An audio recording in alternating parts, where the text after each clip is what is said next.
All right, I finally finished Avatar Chronicles, and today I'm gonna be talking about the Kyoshi book specifically.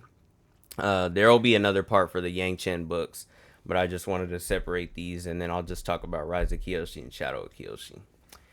So to start out, we learned about Kyoshi's early life, where she was an orphan in Yokoya, and she was pretty much just poor, searching for food all the time. And then the worst part was she was bullied by these other random kids in the freaking village, these annoying little kids. But eventually, Kelsang and Jianzu, who we'll talk about later, they came to Yokoya in search of the Earth Avatar because they couldn't identify the Avatar, pretty much because nobody else was like getting the toys right, because they have this test for the Avatar where they find out who the Avatar is based on what relics they select, because apparently there's toys from each nation that the past lives of the avatars always get. And there's one from the Earth Kingdom, the Air Temples, the Water Tribes, and then the Fire Nation. So, anyways, Kyoshi ends up selecting two of the toys, but before she could grab the other two, she ran off because she was like nervous for whatever reason. So they couldn't really tell if she was the Avatar yet or if it could have just been luck. So then they head back, and then we also see that when Yoon was young, Jiansu took him in, similar to how Kelsang eventually took in Kyoshi, and they thought he was the Avatar because he played Pai Sho just like Karuk did, and had all these different unique playing patterns and stuff like that. So they thought that he was the Avatar before they even did the like toy tests for him. So, anyways, we fast forward 9 years, and then, whoops, hold on. Oh my gosh, my phone. So, anyways, we fast forward 9 years, and Kyoshi is a servant at the whole Avatar house that Jianzu built for Yoon, where they pretty much have all types of benders and great political figures and stuff like that to kind of help teach him how to be an avatar. You have Heiron, who is the mother to Rangi, who is in like Kyoshi and Yoon's group. Then you have Kelsang, and then you have Jianzu. And then you have Aunt Mui, who's like the head of the kitchen, but she was also kind of like a mother figure to Kyoshi. And they were all like frustrated because over those years, all three of them, Jianzu, Heiron, and Kelsang, they were trying to teach Yoon how to like bend the other elements, and he just wasn't getting it. But we eventually know why, because he's not the Avatar. So, anyways, the first big issue that arose during this book was the whole plot with Tagaka and the pirates, where they were all trying to build this fifth nation, which was pretty similar to how Aang and Zuko built Republic City, where it was like just an amalgamation of everybody across the world. You have benders from the Fire Nation, the Earth Kingdom, the Air Temples, and the Water Tribes all coming together. And except in this case, they would just do that to pretty much rule over the four nations. So, anyways, when the meeting finally happens and Yoon's group makes their way to Tagaka's area, I think she was in like the Water Tribes or something like that.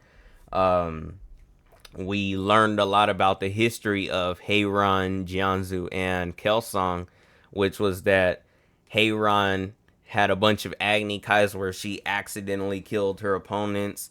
Then you had Jianzu, who was known as the Gravedigger, where he would make Tagaka's pirates pretty much dig their own graves before he would kill them, which I thought was pretty crazy.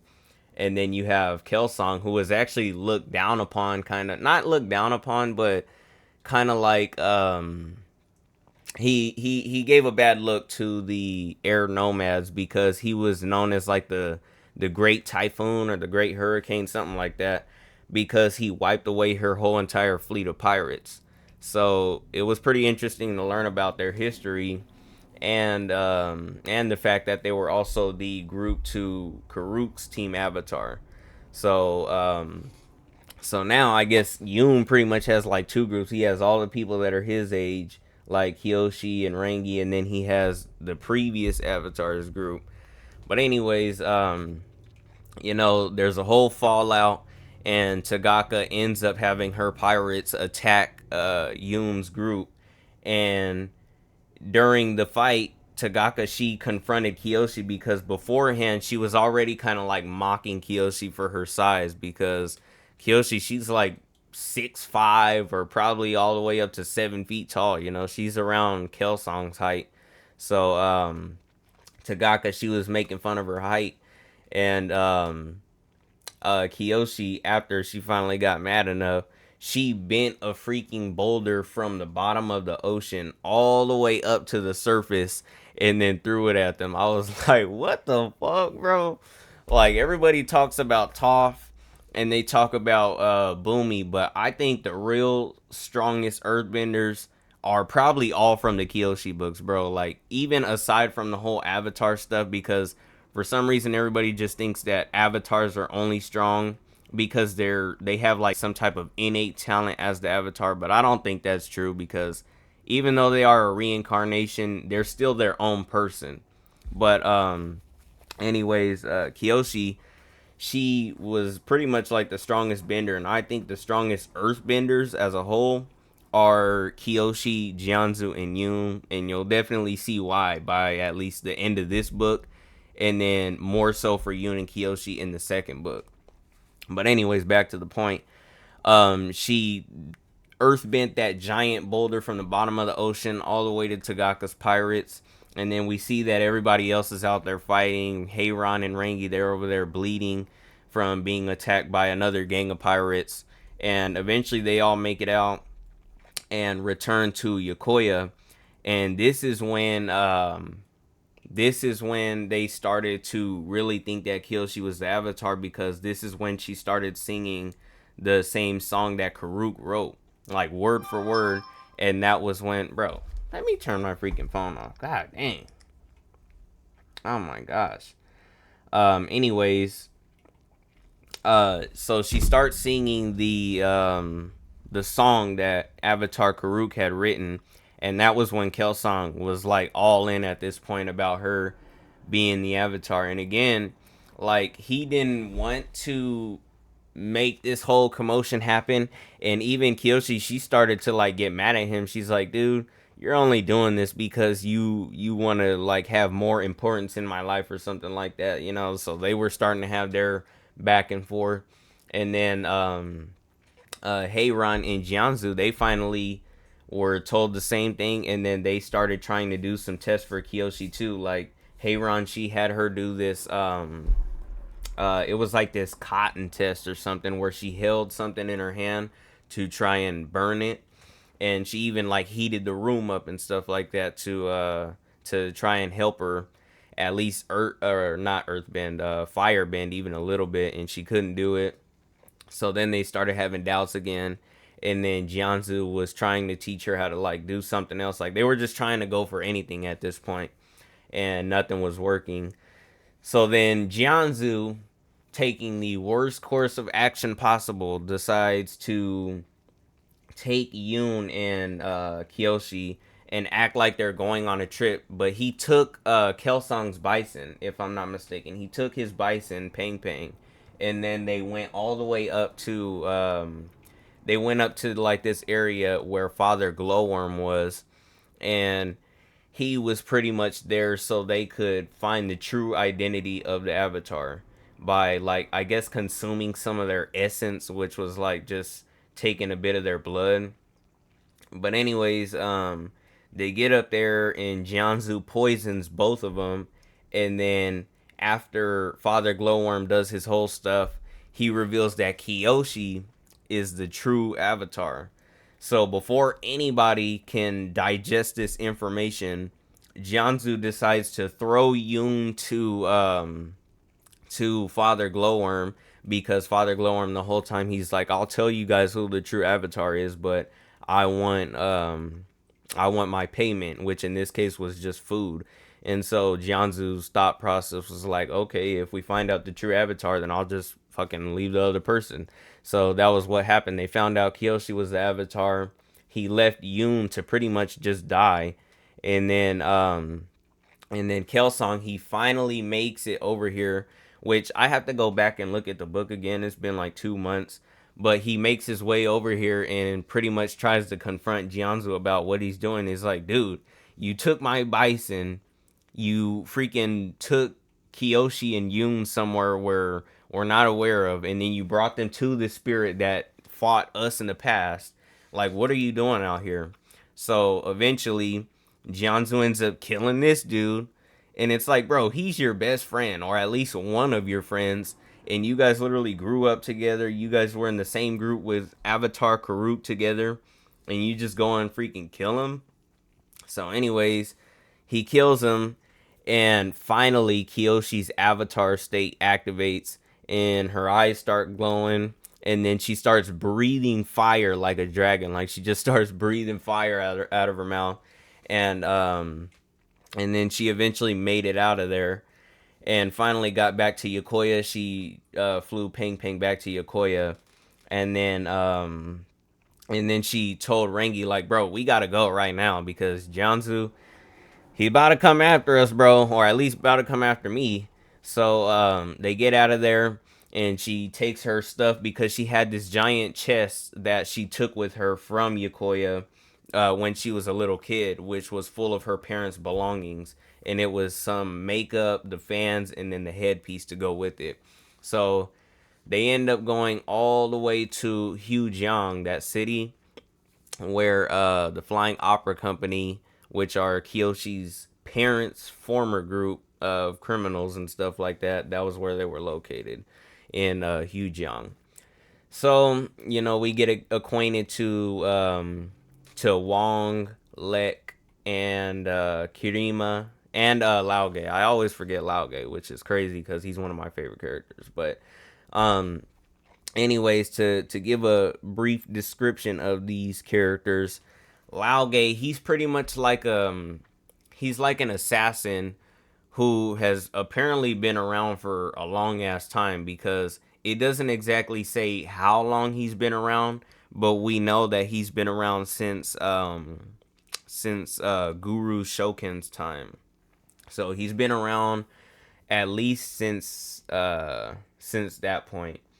And he's like an assassin where he pretty much just does a bunch of missions and stuff in the shadows. And he's an earthbender too, so he has some type of weird earthbending technique where he can make his life longer, like almost use an immortality technique. And then you have Lek, who is, I think Lek was like around the same age as Kyoshi or a little bit younger. And he was actually taken in by Kyoshi's parents, Jessa and Hark. And that kind of made a whole issue between them in the book, where they were going back and forth all the time because Kyoshi, she was pissed off. It's like, dude, the whole time her parents left her just to find out that when she meets up with their former group, they took care of a kid that was the same age or younger than she was. So it's like why did you take care of him and then leave your actual fucking kid alone? So anyways, Kyoshi, she makes note of that. She's like, bro, my parents left me just to take care of you pretty much, and just so they could still do all these like criminal jobs. And then the whole time, bro, it was like Wong and Kirima, they kept like defending Jessa and Hark's actions. It was like, bro, you cannot justify it in any type of way. It's like, at the end of the day, you cannot make any reasonable explanation as to why they left their actual kid to come back and do crimes with you guys and rob people and do all this other weird shit and still take care of a kid. Like, that doesn't make sense at all. And then they kept trying to say, like, oh, maybe they just didn't want that life for Kyoshi. It's like, man, shut up. That is such a weak ass argument. So then we finally meet this group called the Autumn Bloom, which is led by this guy named Mock. And it's pretty much like this much bigger criminal group that the Flying Opera Company has to work with, because after Jessa and Hark's death, they they needed work, so they had to work for him. And this dude is pretty much a very annoying and shallow antagonist. He's like the guy that's just trying to bitch everyone, like just make everyone seem less than him. So anyways, throughout their whole time with him, he was having them go on like crazy ass missions to do shit for him. And then one of these missions was was to kill Governor Hung, which we found out was like a young kid. So throughout this entire arc, you know, Kyoshi, she's kind of like training to get better with the elements with this team, because she can learn firebending from Rangi, who's still with her. She can learn water bending from Kirima, and then she can learn earth bending from Wong and Laoge, but primarily just Laoge. So, anyways, by the time we get to this point, Kyoshi, she was actually talking to Laoge in secret, and he told her more about his history, about like how he's been around a lot longer than she may have thought or anybody thought, because I don't even think Kirima and Wong knew about his true identity or what he was doing and stuff like that. But eventually he was teaching her more techniques and whatnot, and she wanted to learn how to assassinate people, because that whole time, bro, she was like dead set on killing Jianzu by the end of this fucking like all this stuff. Like after they were done doing all of what they had to do for the Autumn Bloom, they wanted to or she wanted to kill Jianzu for revenge. So by this point, when they have to go and kill Governor Hung and save this prisoner who Mok keeps bringing up as his like brother and shit like that, um they finally get there, and Kyoshi, she backs out. She cannot kill him, and this pisses Laoge off, because he's like, dude, this whole entire time, like, I've been teaching you to fucking kill people, and you can't even do it. So then Kyoshi's like, no, I only want to be able to learn how to kill for when I have to kill Jianzu. I don't want to kill anybody else, especially a fucking governor, because that can cause a whole bunch of other issues. So then he's like, well, you can go ahead and do whatever you want to do, but I don't leave my targets alive. So he was going to kill him, and then Kyoshi, she blasted him with a gust of airbending, and I was like, oh shit. Woo! Cause the thing about it, bro, was like Kyoshi, she was not in a good spot to be, you know, burning bridges like that, especially with the fucking immortal assassin, dude. It's like you're already being hunted down by illegal criminal organizations. Then you have to deal with corrupt politicians like Jianzu, who is pretty much on your ass the entire book. Like Jianzu was sending out like those Shirshu creatures that can like smell really good. And then now you'd have to deal with this dude. Like, no. But luckily, Laoge, he wasn't too frustrated with her. And then after they all made it out, you know, he was pissed off and disappointed at her, but he wasn't as mad as I thought he would be. You know, I thought he was gonna fucking kill her or some shit. But so anyways, they finally rescue this fucking prisoner, this dude that has been hyped up as this super important person, and then we find out that it was Zhu Ping An. Now, this was a crazy plot twist to me, because if I remember, they didn't really like allude to him being the prisoner. Like they did mention Zhu Ping An quite a bit, but they were kind of making it seem as if he was like dead, or you know, gonna be imprisoned somewhere like super locked up or whatnot. But apparently he was still alive and fine, I guess, and they end up getting him out. And as soon as this dude got out, he was already back to cause an issue, you know, because we found out that the Autumn Bloom group was just a cover name for the Yellowneck. So they pretty much brought that group back together. And then as soon as they got out, they went into like these fields and started just fucking with a random family. Like they started beating up the dad in front of the daughter and the mom. And then when Kyoshi's group finally got over there, and they're like, bro, leave them the fuck alone, then they started having this standoff almost, and Kyoshi, that was when she finally challenged Zhu Ping Ang to a lei tai, which is pretty much like a fight, I guess, between two competitors. And Rangi, she was kind of shocked because Rangi, she challenged somebody to a lei tai earlier in the book, and she got beat up on purpose to kind of like let Kyoshi know what they were getting into. Like, do you even care about me getting hurt? Because Kyoshi was kind of making moves too fast, and she was putting her group members in jeopardy. So it's like, bro, you got to slow down. So, anyways, everybody was shocked at what Kyoshi said because everybody was like dick riding the fuck out of Zhu Ping Ang. They were like hyping him up so much and doing all this talking and talking about how strong he is and whatnot. And I'm over here thinking that he's an earthbender. We all thought he was an earthbender because Mach kept referring to him as a brother. Now, I guess that was the first mistake that I made because, if you go back and remember what Mach was talking about, they all call each other brothers and sisters in the Autumn Bloom. So I was thinking that he was his biological sibling. Whole time, this dude is just like a fucking associate or something. So, anyways, we find out that Zhu Ping Ang is a firebender. And the way we found out was just crazy because immediately when the fight started, he just started shooting lightning bolts like crazy. And honestly, that's another cool aspect that I like about the past settings of these books because we get to see how scary these like sub-bending skills are when most people aren't aware of them. Like by the time you get to Aang and Chorus periods, you have tons of lightning benders, tons of blood benders, plant benders, healers. What else is there? You have a bunch of people using like sand bending. There's all types of sub elements that people are using. But back then, when you go back centuries before this, where a lot of these weren't discovered, or maybe like one or two people across the world had access to these sub elements, it was crazy to see.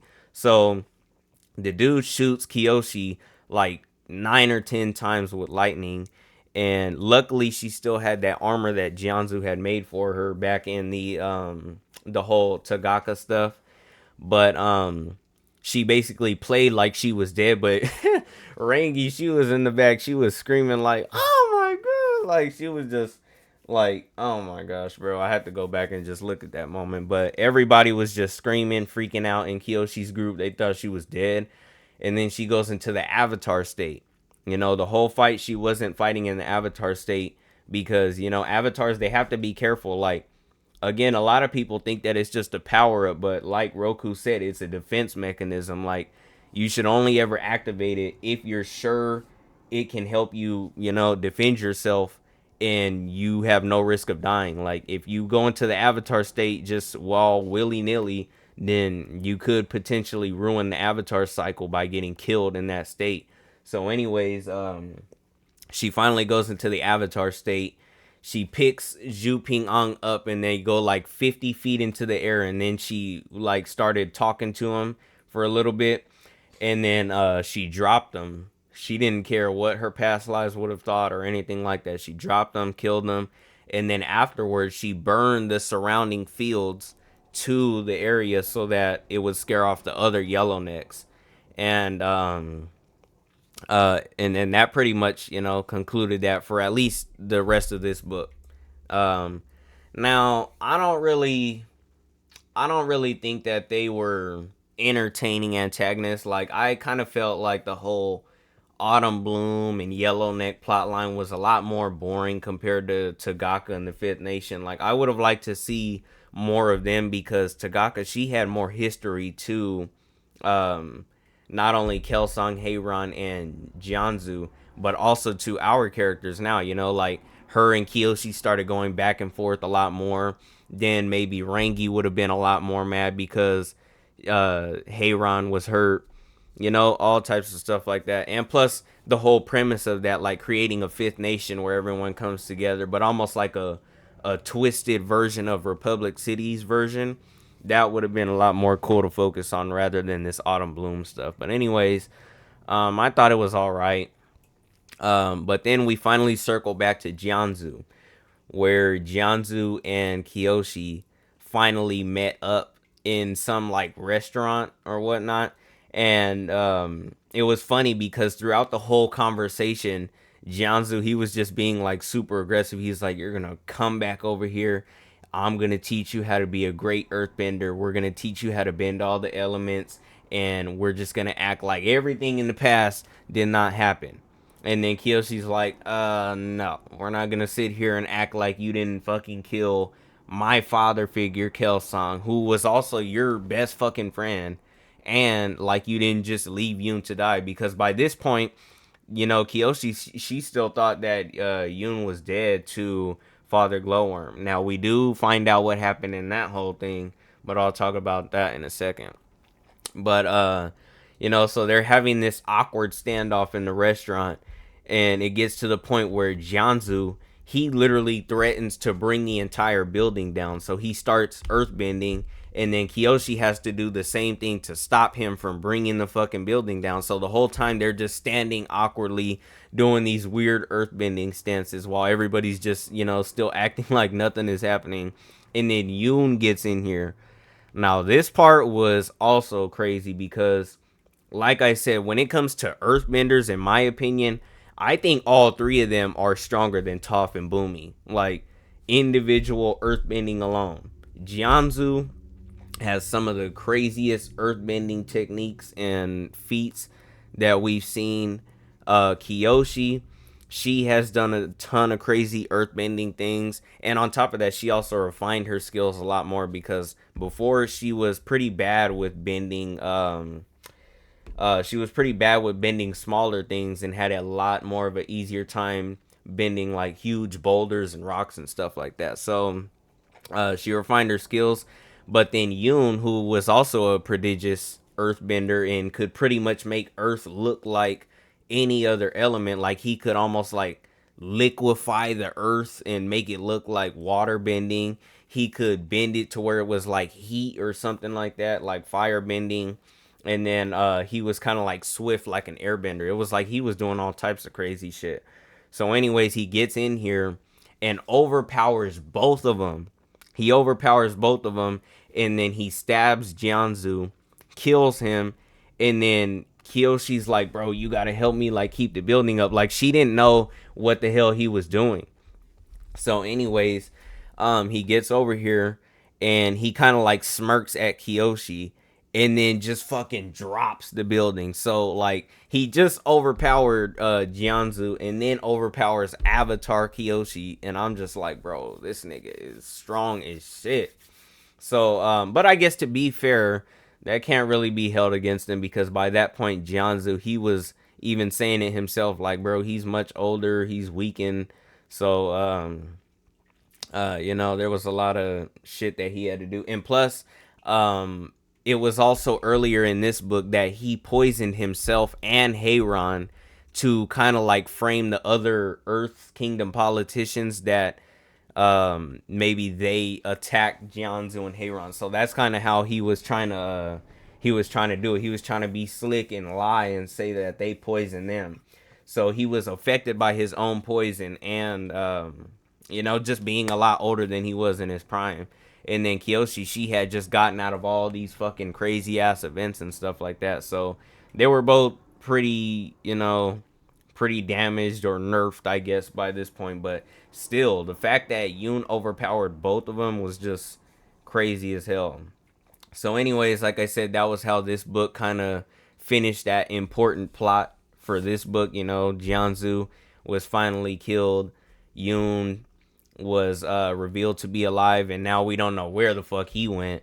And then Kyoshi finally makes her way to the Southern Air Temple, where she talks to some air nomads. And if I remember, she kind of was like standoffish with them because she felt like Kelsong's image was like not being represented to her liking, I guess, because like I said, going back earlier to his history, he was kind of looked down upon or at least frowned upon for what he did because airbenders don't kill. Now again, I don't think that his legacy should have been tarnished, like how they were making it out to be, because it's not like he just fucking went out there and killed them for no reason. It's like, no, he killed this fleet of pirates that was just causing all this, trouble across the fucking world. So anyways, she's like, put up his statue again, and then we'll be fine. Actually, let me look at it just to make sure. Okay, yeah, I looked at it. So yeah, Jinpa, who we'll get to in the second book a lot more, um, she was talking to Jinpa about restoring Kelsang's like status within the Southern Air Temple, and she wanted a statue for him as well, and they were kind of like, I don't know, because again, like, they didn't want to put his statue up because of what he did, but at the same time, they had to do what they needed to do to please Kyoshi. And then, before the book finally concludes, we see that Kyoshi gets a message, like a very weird message from Karuk that she can't understand yet because she can't connect with him. She was always having a lot more trouble trying to get into the spirit world. But then at some points, even Laoge kind of mentioned the opposite. He was like, you can kind of be good with the spiritual stuff, because he was saying that maybe it could be because she wanted to like disconnect from the world because of all of what had happened. So anyways, we'll get more into the message and Jinpa in the second book. So in The Shadow of Kyoshi, which took place a year after all the events that happened by the end of the last book, Kyoshi was still searching for Yoon, and she was still trying to figure out Karuk's like cryptic message. But the main focus of this early on was that Jinpa was telling Kyoshi to go to the festival of Avatar Zito, because she was like kind of turning down a lot of the fucking invitations. Like, he was like, damn, bro, like, I understand you don't want to go out here and go to all these or accept these invitations to travel across the world and stuff like that, but like, bro, you're the Avatar. Like, you're a political figure, you're a representative of a lot of different things. Like, you gotta go out here, bro. So anyway, she's like, fine, I'll go out here. But another thing was like, bro, Kyoshi, she was kind of being mean to Jinpa for a lot of this book, and she even apologized a couple times, but she was like yelling at him and being rude. And I'm like, damn, bro, he's like the only person here trying to help you, because at this point, Rangi, she had went back to the water tribes to go try and help her mom, because Heiran was still fucked up by the poison. Because the reason Jianzu was in a lot better of a condition than her was because he was trained in poisons and stuff like that by not Atuat, but her brother. Who was her brother again? Let me see.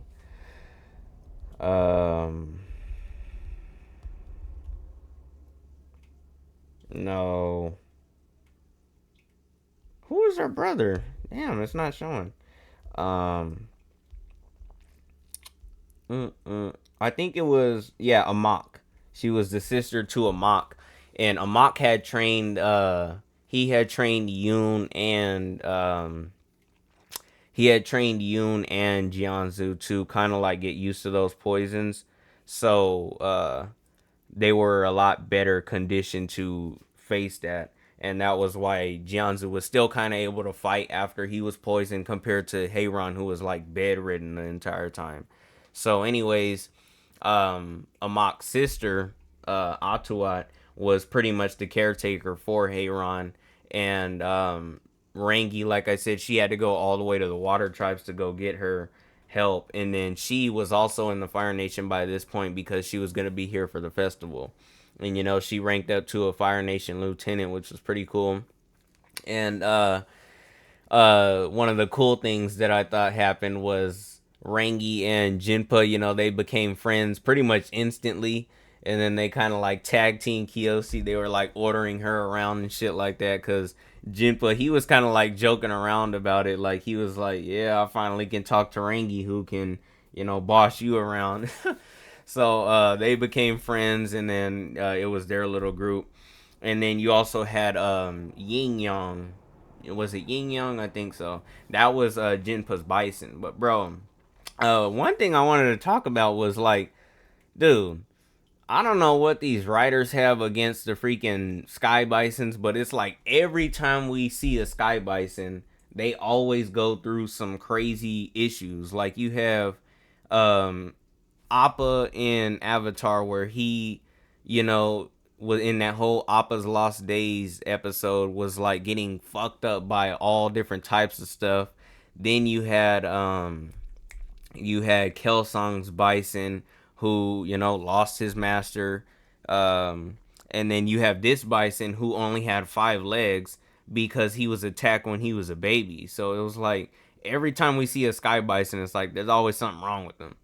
But anyways, so they finally make it to the Fire Nation, like I said, and they meet up, have, you know, a little bit of a conversation, and then we get some history from the Fire Sage in the I think it was like the Fire Sage in the library or something like that, or it was somebody that was high ranked, but he was pretty much talking about all the banners of the avatars on one side, like the fire avatars, and then the fire lords. And on the fire lord side, you had the banner for Fire Lord Cheiryu, and there were 2 flowers. Now I have to go back and look at them, but the 2 flowers, which we will find about later, are very, very important in this plot line, because they are the clan crests to 2 important clans later, and it means a lot.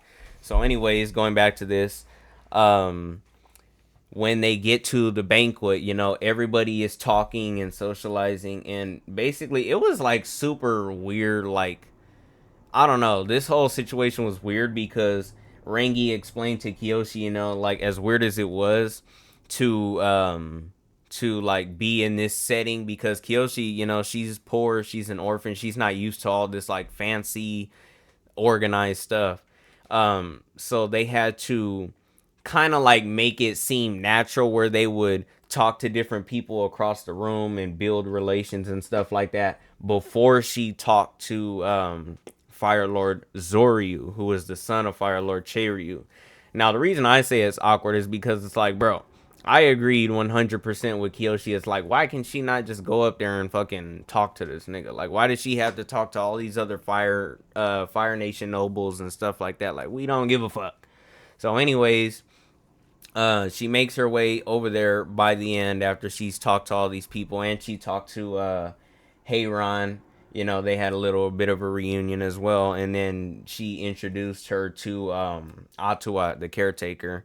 And Atuat, she kind of reminds me of like Hanji from AOT. You know, she's always joking around, having fun, but she can get serious when she needs to. And overall, she was a funny character. But anyways, by the time she finally goes to talk to Fire Lord Zoryu, she misidentifies the Fire Lord and calls Chajin, who is his brother, his half brother, the Fire Lord instead. So now it just creates this big ass like awkward moment where Zoryu, he has to kind of like awkwardly walk from the people that he was talking to all the way to where Kyoshi and her group are. And you know, he wasn't actually mad at all. He was just more so embarrassed because the whole time we find out that this group, you know, who a lot of the people in there had the same symbol on their back, were actually part of the Saowan clan. So going back to that flower that they saw on the banner, that was one of the flowers, one of the clan symbols, which was this clan right here, the Saowan clan. Now this clan, bro, they are always getting into some type of fucking issue, because we will see a lot more of them in Yang Chen's books, but this clan is just fucking trouble. Like, every fucking time somebody comes up from their clan is an issue about something. So anyways, we see them, and Zoryu kind of explains the whole dynamics within the Fire Nation. He explains that, you know, the Saowan clan is trying to make him look bad because they don't like him. He's from the Kyoso clan, who is pretty much like their rival. and they're trying to take him out of power so that they can make Chaejin the new Fire Lord. Um, so after that whole, awkward moment, Yoon ends up attacking the banquet and causing this big ass issue.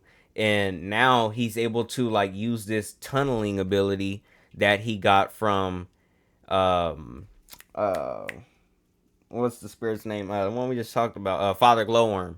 So then that's another thing we also find out. Yoon ended up surviving that encounter, but not only did he survive, he literally ended up beating and then consuming the essence of Father Glowworm, and then kind of like gained his abilities. So anyways, they go to Fire Sage Nyahita. That's such a weird name.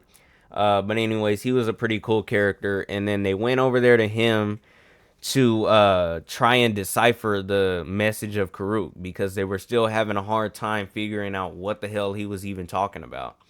And then that's when Huazo comes out again. She was also at the banquet, and she's the current head of the Saowan clan. And she comes out, and she's trying to start this issue because the area that they're in the Fire Nation is like home to a lot more of the Kyoso clansmen. So she's trying to like rile them up and provoke them into starting some shit. She has her guards behind her and just being extra, she's just doing all this extra bullshit. And then Cooline, her niece, comes out, and she's kind of like antagonizing Rangi, because we find out from Rangi that when she was younger and in the Fire Nation Academy, she was getting bullied by this girl because of her mom. Actually, Heiran's bad reputation in the Fire Nation was the reason why this girl was kind of like bullying Rangi. And the way she was like phrasing it was that, Heiran was like a bully, and then Rangi was a bully as well. So then Rangi felt like she couldn't retaliate because she would just prove them right. So a fight breaks out between them, Cooling and Rangi, and then Rangi does some fucking crazy ass like WWE move, and then knees her in the head and knocks her out or some shit. And then both clans just start fucking fighting, bro. It was just like an all-out war. The Saowan clan, the Kyoso clan, they're all battling. And then one of the parts that kind of rubbed me the wrong way was when Kyoshi, she kind of like made it seem like the Kyoso clan were the bad people in the situation. It's like, bro, how can you blame them for reacting the way they did when Huazo and Cooling and then a bunch of other members from the fucking Saowan clan came over here clearly trying to start an issue, and then get mad when it turns into an issue, like, if anything, the fucking Kyoso clan, which was Zoryu's clan, if I haven't already mentioned that, they had a right to defend their land, bro. They had a right to defend their land and their name and all that type of shit. So then, as all this is going on, again, Yoon attacks. And this time he attacked Heiran while everybody else was out, because she was still, fucked up from the poison, and she couldn't go out there and fight. So they had to all leave her alone in the building. And she was just by herself, and he stabbed her. And instead of, using that as an opportunity to kill Yoon, Kyoshi saved Heiran. And Heiran, she was kind of frustrated. She's like, bro, you should have fucking killed him. Like, I understand you love me and stuff like that, but it's like, we got bigger issues at hand. So she wanted her to kill Yoon, but she didn't. And then we find out more about the Saowan clan's motives from Huazo herself, and it actually made a lot more sense now when she said it, because she was basically explaining, like, bro, I was originally married to Fire Lord Cheiryu, and then we also had a kid who was Chaejin. But later on, he ended up meeting a younger woman, which was Zoryu's mom. I think her name was like Hulan or something like that. Let me look at it. Damn, I gotta go back and read these, bro. I read so many books since then, I don't even remember. So, oh, Lady Sulan. Okay. So Lady Sulan of the Kyoso clan, that was who Fire Lord Cheiryu ended up getting with after leaving her. So it already put a bad taste in her mouth. It's like, bro, you left me to get with a younger woman from our rival clan, where you then had a kid with her, and then as if it couldn't get any worse, you gave him a name that specifically had a character in all of our names, because that was the whole reason behind it. Like Zol from Zordyu's name, that was, I guess, the specific character that a lot of Salwan clansmen use in their names. And, you know, it's kind of like sacred to them almost. And the fact that they kind of just gave Zoryu a name that was a character that had a character from what they usually use, it kind of like offended them, and it started this big old like rivalry. So then Kyoshi, she captured Huazo and Cheijin and put them on like this island and told them like, bro, y'all gotta stay out of the fucking issue, because this shit is turning into almost a dang civil war in the Fire Nation. So they go back to the royal palace, Kyoshi and her group, and they try to prevent the civil war. And they decipher Karuk's message. Now, Karuk's message was pretty much telling her about it was pretty much telling her about the whole Yoon stuff. Like, he was saying, like, bro, at this point, like, I know you like Yoon, but this is all actions of his own doing. Like, he's not being overtaken by Father Glowworm or anything. Like, this is all the shit that he's doing alone. This is his own actions. So you're gonna have to fucking, you know, you're gonna have to do what you have to do. So she goes back to Yokoya, and this was where the final battle happened at the Avatar house. And the Avatar house, it was sad to see as well, because it had been deserted since then. Like, after Kyoshi and her group left, and then Jianzu died, Kelsang died, and then Heiran was back in the Fire Nation being tended to for her poisoned wounds and stuff like that. The house became like run down from the whole time that they were all gone. So you know, Kyoshi, she comes out, and then her group ends up coming out as well. We see Wong, Kirima, unfortunately Lek, you know, he was killed at the end of last book, which I actually forgot to mention, but he was killed at the end. And then we also had Jinpa returned, and then who else am I forgetting? Rangi was there as well. You know, so it was just everybody, like everybody from the main group, and they were all about to fight Yoon. And Yoon, like I said, bro, he is just too fucking overpowered, dude. Like, he beat the shit out of Kirima and Wong, and then pretty much just had them down like quick as hell. And then as Jinpa was like flying around on his bison, he got shot down and almost died.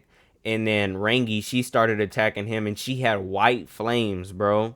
Like, just like Azula has blue flames, I think a lot of people need to give more respect to Rangi. I think it's just because so many people didn't read the books, man. Like, there's so many strong ass benders in these fucking books, especially Yang Chen's books as well. But like I said, I'll talk about that another day. But anyways, she starts bending white flames, but unfortunately it's not enough, because he takes her down too. And then as Kyoshi was like holding Rangi in her hands and trying to apologize for, you know, pretty much everything, she's like, I'm sorry I stole your life, pretty much. Like, I'm sorry I'm the Avatar that, you know, they fucking left you to die. I'm sorry for it all. And then as Yoon started to get closer and crouch down, she ended up freezing his heart. You know, that was the only way they could end up defeating him. I'm sure she could have, you know, beat the shit out of him if she went into Avatar state. But she wasn't really trying to do that, you know? Like, she wanted to come to a peaceful resolution. She didn't want to have to kill him. But she ended up having to kill him, and she froze his heart. And they got Rangi all fixed up and stuff like that. And then by the end of the book, we go back to the Fire Nation plot, because Zoryu, he lied about the whole fucking thing. He lied about capturing Yoon and making the rest of the nation think that he had killed him. And so she was like, bro, you better fucking tell them the truth that you didn't kill Yoon and stop doing all this extra shit, because the reason he was doing that was trying to make it seem like he captured Yoon, so that would give him the green light to go kill the rest of the Salwan clan, because that was his whole entire plan the whole time. Like, he was, at first he was kind of not confident in himself, but then he started to, go down the other extreme route where he was like, before he was super down on himself, and then now he was just super big headed. And he was basically going to make it seem like if he captured Yoon within a certain amount of time, that it was the fault of the Salwan clan and that they had worked with him. So he was going to have the rest of the people in the Fire Nation pretty much gang up on them and kill them. And she had Laoge at the end of the book. He confronted Zoryu, and he was like, bro, you better chill the fuck out, like, trying to do all this shit, because Kyoshi, she's gonna be here to watch over you. And I guess that was kind of like a cool moment, alluding to Kyoshi living super long, because they even said like, she'll always be watching over you. And then he was like, how do you know? And then Laoge started laughing or something like that. So it was a cool moment, kind of like foreshadowing, or not necessarily foreshadowing, but kind of like bridging those things together, like that we would eventually know Kyoshi would go on to be the longest living avatar. So, she technically did end up outliving Zoryu pretty much, and probably watching over him a lot of the time. So overall, I thought those books were great. By the end of these books, I would say pretty much my entire top 5 for this series was changed. Before it was like 1 and 2 were interchangeable for Toph and Azula. 3 was who did I have at 3? I think I had like Sokka, then I had Aang, and then Katara as my favorite characters. But by the end of these books, it was Kyoshi number 1, Rangi number 2, Heiran number 3, Laoge 4, and then Jianzu and Yoon are like tied for 5 and 6. Actually, no, I'll take Laoge out, and I'll say Kyoshi 1, Rangi 2, Heiran 3, Jianzu 4, Yoon 5. Like, this entire book was good. And I also even like Huazo, like, before, early on, I was like getting very fucking annoyed with her. But by the end of the book, I was like, okay, she definitely had a reason to do a lot of what she did. And even Kyoshi started to understand that later as well. She was like, I don't agree with what you're doing, but I mean, I guess I can kind of understand why you did what you did. But yeah, overall, man, I would say that these books were great. It gave us a lot more backstory to, of course, Kyoshi's story, but also it had a great group surrounding her. Like, she wasn't the only great character. It was like all the side characters were entertaining. You had Yoon, Jianzu, Heiran, Kelsang, Jinpa, Atuat, who else? Laoge, Kirima, Wong. It was like all the side characters were super cool. I guess the only change that I would have made was that I would have wanted more story to Kyoshi's parents. Like, as important as they were to the rest of the Flying Opera Company members and to Kyoshi's story, it was kind of weird how, like, they died in such an anticlimactic way, and they weren't really talked about as much at all. And then, like I said, going back to the first book, I would have liked more focus on that Tagaka plot line throughout the entire book, because I feel like that was resolved way too quick to have Kyoshi be revealed as the Avatar. And I think the way they should have did it was they should have made it to where Kyoshi's not Kyoshi, Tagaka's plot line lasted longer, and then after she kind of seen that first Avatar moment from Kyoshi where her eyes were like kind of flickering white or something like that. I'm pretty sure that happened, unless I'm misremembering a moment. But I would have made it to where Tagaka was the first person to actually see Kyoshi as the Avatar, like the glowing eyes, and maybe using another element or something like that. And then when they come together again after the whole fallout between Jianzu, after he discovers the true identity of the Avatar and then she runs away. Then it's like a three-way battle. Like you have Tagaka's pirates who are still kind of trying to run and evade Jianzu and his political forces and allies and stuff like that, and also trying to avoid Kyoshi's group who's gonna come after her. Then you have Kyoshi's faction who has to worry about running from Jianzu and then also dealing with the threat of Tagaka because she can expose, Kyoshi's identity. And then you have Jianzu who has to be careful of Kyoshi's group because she wants her revenge on him. And then he has to focus on taking care of Tagaka because that was pretty much Jianzu's whole gimmick. Like he was the one that was always taking care of the criminals down in the underground and dealing with them.